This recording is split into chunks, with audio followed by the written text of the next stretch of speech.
արձագանքում։ Սիրելի հայրենակիցներ եւ գործընկերներ, խոսելու եմ այս օրերի ամենահրատապ թեմայից։ Այսպես կոչված խաղաղության դարաշրջանից, որը իշխող քաղաքական ուժի եւ նրա առաջնորդի կողմից որակվում է որպես կայացած եւ դարակազմիկ իրողություն։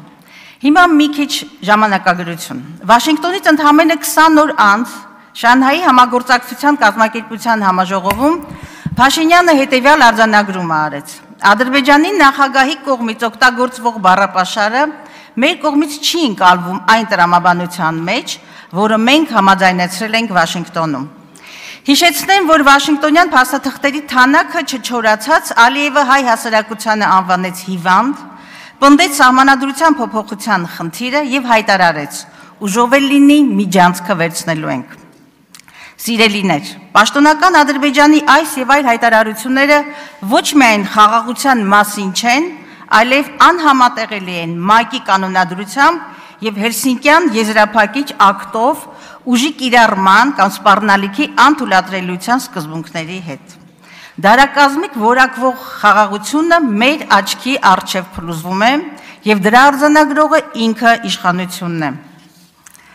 Օրեր առաջ ԱԺ փոխոսնակը ինձ հորդորեց չվախեցնել հայ հասարակությանն ու չբարձրաձայնել Ալիևի խոսույթն ու հաստատումները։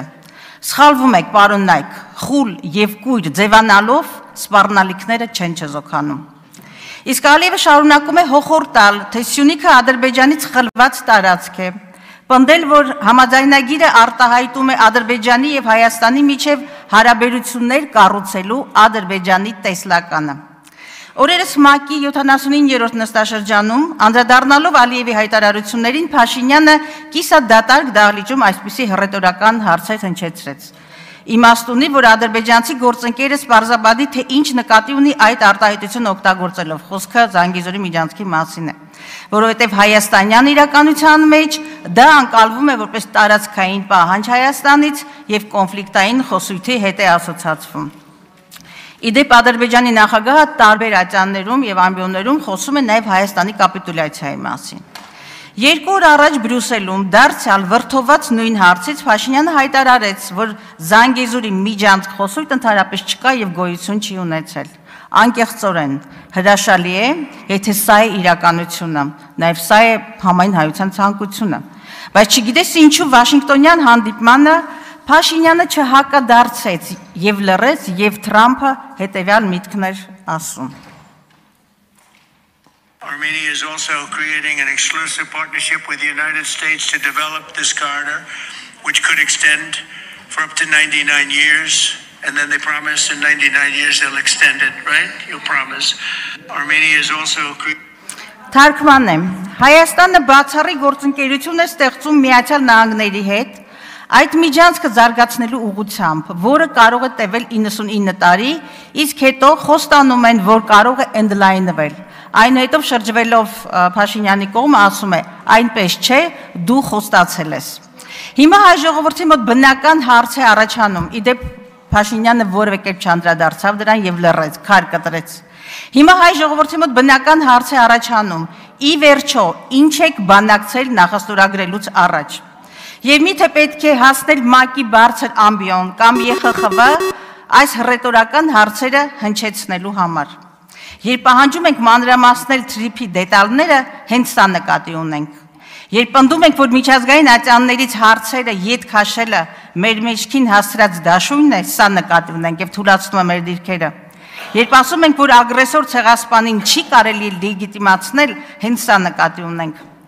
Մի ցավալի դիտարկում է։ ՄԱԿ-ում հնչած 21000 բառանոց տեքստում եւ ոչ մի անգամ չհնչեց գերի բառը։ Ոչ էլ խոսք եղավ Ադրբեջանի կողմից ոչնչացվող 3000-ամյա հայկական մշակութային եւ քաղաքակրթական հետքի մասին։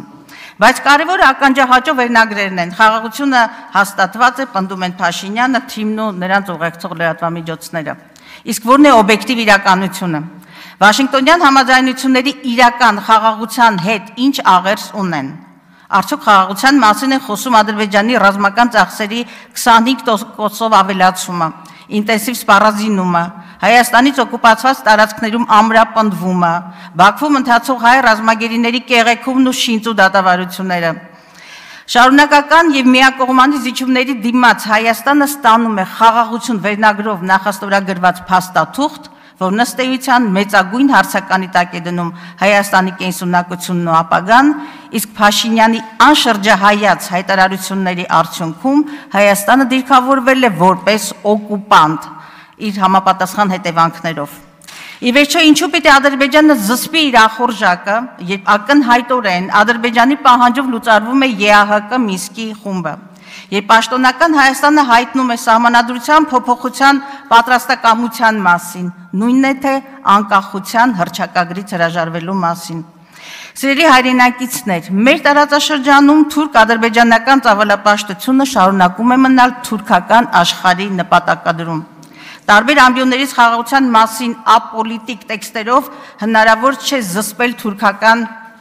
ծրագրերը։ Լավագույն դեպքում ուսդ կթփթփացնեն, հետո անունդ կմոռանան, քեզ թողնելով առանց անվտանգային երաշխիքների, որովհետև լավ բանակցող չեք, որովհետև չունեք անհրաժեշտ բանակցային ունակություններ, չունեք երկրի ամենակարևորը անվտանգության եւ արտաքին քաղաքականության երկարատև ռազմավարություն եւ տեսլական։ Կրկնում եմ, մեր կենսական շահերի եւ իրավունքների հաշվին միակողմանի եւ ճակատագրական զիջումները որպես անվտանգային քաղաքականություն ներկայացնելը ուղղակի քաղաքականապես սնանկ է։ Հնազանդվել, մոռանալ, ուրանալ, սրանք են խաղաղության ձեր պատկերացումները եւ խաղաղության ձեր մոդելը։ Հրով արտակներ իջեցրեք, փորձեք ջնջել Արարատը, դասագրքերից հանեք ազատագրական պայքարը, մաշտոցի փոխարեն QR կոդ դրեք, կայսրական համարեք մեր հայրենասիրությունը, հոգեբանական եւ տեղեկատվական տերորի ենթարկեք հասարակությանը, բանտերը լցրեք քաղաքական ընդդիմադիրներով, հետո ասեք, բա ինչի հեղափոխություն չեք անում, երկիրը ոստիկանական բռնություններով։ Սա է, ատելության խոսքով խլացրեք ազատ միտքը, կուսակցություններ փակեք, դատախազի ու դատավորի դեր ստանձնեք, այս ամբիոնից դատավճիռներ կայացրեք, եւ միթե ակնհայտ չէ, որ այսպես կոչված 4-րդ հանրապետությունը մեր խորհրդանիշների դեմ պայքարը, հայ առաքելական եկեղեցու ասպատակումը, նոր գեղագիտության սահմանումը, գրաքննությունը, բռնաբարվող արդարադատությունը, ողբերգականորեն Արցախից հրաժարումը, մի խոսքով,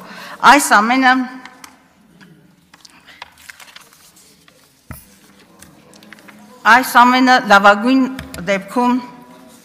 ադրբեջանական պահանջներ են։ Կարծում եմ ադրբեջանական պահանջներ են եւ հայկական ինքնության ծրագրավորած ոչնչացում։ Կարծում եք թշնամին չի տեսնում, որ բազմաթիվ խորքային խնդիրներ լուծելու փոխարեն ներազգային ատելություն եւ բևեռացումն է խորացնում։ Եվ միթե ձեզ թվում է, որ խաբված եւ հուսահատ հասարակությամբ հնարավոր է խաղաղություն հաստատել կամ երկիր վերականգնել։ Անտեսլական ու նվաստացած ազգը ոչ թե խաղաղություն, այլ կապիտուլյացիայի կրողն է։ Իսկ խաղաղության վերնագրով թուղթը ընդամենը ներքին սպառման նախընտրական ապրանք է, անվտանգային 0 երաշխիքներով։ Խոսքս ուղղում եմ քաղաքական մեծամասնությանը, այս վերջերս դուք շատ առատորեն օգտագործում եք ինքնահայեցում բառը, կարծեմ դեր առաջնորդի բառապաշարից էր։ Փորձեք կողքից նայել եւ հասկանալ, թե ինչ է կատարվում ձեր շուրջը եւ առհասարակ աշխարհում։ Հիշեք, որ այն ամենը, ինչ ունի սկիզբ, ունի նաեւ վերջ։ Երեք այս ամբիոնից կառավարության ծրագիրը ձախողած թիմի առաջնորդը հոխորտում էր, թե ընդդիմությունը անելիք չունի։ Լավ, ասենք թե չունի, բայց դուք որ իշխանություն եք, դուք որ պատասխանատվություն եք կրում, որն է ձեր անելիքը եւ հատկապես ձեր հետագիծը, ասեմ,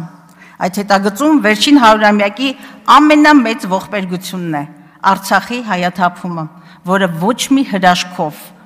մի հրաշքով չի ջնջվելու ձեր քաղաքական եւ ձեր անձնական կենսագրությունից։ Հաջորդ ելույթի համար